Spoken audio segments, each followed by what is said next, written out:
اردو کور کے معزز دوستوں، میں واجد ملک اور آپ تمام دیکھنے اور سننے والوں کو السلام علیکم۔ ناظرین گرامی، موجودہ حالات میں پیٹرول کسی بھی ملک کی معیشت میں ریڑھ کی ہڈی کا کردار نبھا رہا ہے، کیونکہ یہ پیٹرول ہی ہے جس کی خاطر روزانہ پیٹرول پمپس پر لمبی لمبی لائنیں دیکھنے کو ملتی ہیں، اور یقینی طور پر کبھی نہ کبھی آپ بھی ان لائنوں کا حصہ رہ چکے ہوں گے۔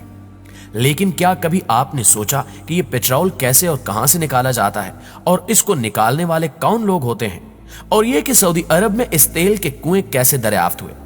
اگر آپ بھی ان سوالوں کے جوابات نہیں جانتے تو آج کی خاص ویڈیو آپ کے لیے ہی بنائی گئی ہے، تو آئیے چل کر موضوع کا آغاز کرتے ہیں۔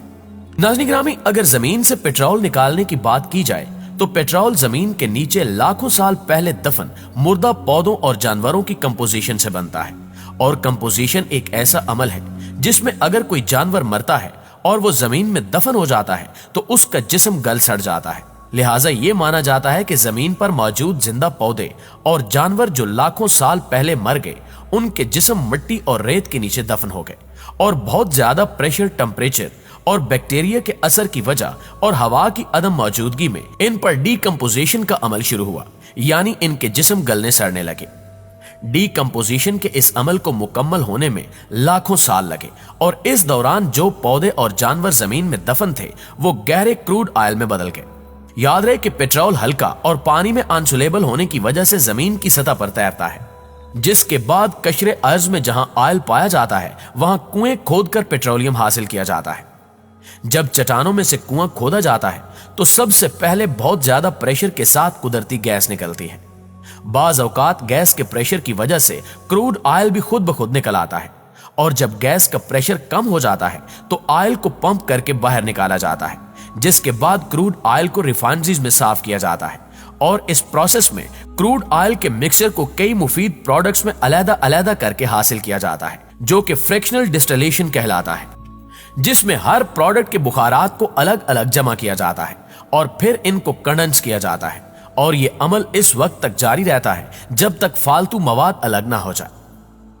دوستو، اب اگر سمندر سے تیل نکالنے کی بات کی جائے تو یہ کافی مہنگا عمل ہوتا ہے، جس کے لیے دنیا کی مہنگی ترین مشینوں کو سمندر کی گہرائیوں میں بھیجا جاتا ہے، اور اس عمل میں سالوں لگ جاتے ہیں اور اربوں روپے کی ضرورت ہوتی ہے۔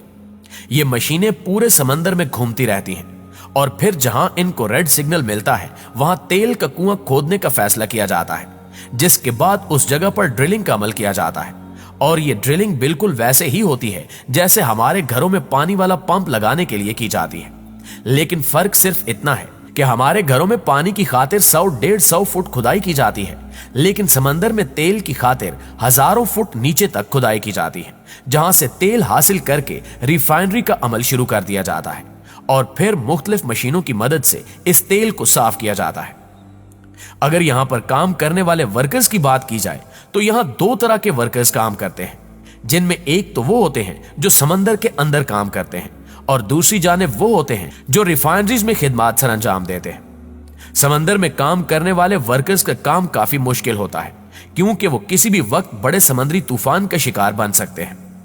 ایسا ہی کچھ پچھلے سال بھارت میں ہوا، جب 800 ورکر سمندر میں تیل کی تلاش کر رہے تھے، لیکن اچانک ان کو ایک بڑے سمندری طوفان نے آ گھیرا۔ اس طوفان کے پیش نظر بھارتی آرمی ایکشن میں آئی اور دن رات کی محنت کے بعد 619 ورکرز کو بچانے میں کامیاب ہو گئی، لیکن بدقسمتی سے باقی ورکرز لاپتہ ہو گئے، جن کا آج تک کوئی پتہ نہیں لگایا جا سکا۔ سمندر میں کام کرنے والے ان ورکرز کو مہینے میں 15 دن مسلسل کام کرنا پڑتا ہے، اور اگلے 15 دن چھٹی ہوتی ہے، لیکن حیران کن طور پر جب کوئی ورکر کام کے لیے سمندر میں داخل ہوتا ہے تو وہ پورے 15 دن کے بعد ہی واپس باہر آ سکتا ہے۔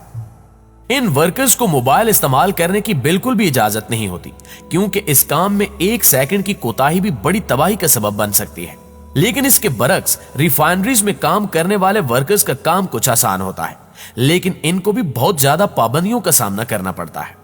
ناظرین گرامی، واضح ہے کہ پاکستان سمیت دنیا بھر کے بڑے بڑے ممالک اس وقت سعودی عرب سے تیل درآمد کر رہے ہیں، لیکن سوال یہ پیدا ہوتا ہے کہ سعودی عرب میں اتنا تیل کیسے دریافت ہوا، اور یہ خطہ کس طرح تیل کی دولت سے مالا مال ہوا۔ اس حوالے سے اگر تاریخ پر نگاہ ڈالی جائے تو ایک زمانہ تھا جب سعودی شہریوں کا گزر بسر کھیتی باڑی، غلہ بانی، ہلکی پھلکی تجارت اور سادہ قسم کی صنعتوں پر تھا، اور ملک کی قومی آمدنی کا 90% بجٹ عمرہ اور حج کی آمدنی پر چلتا تھا۔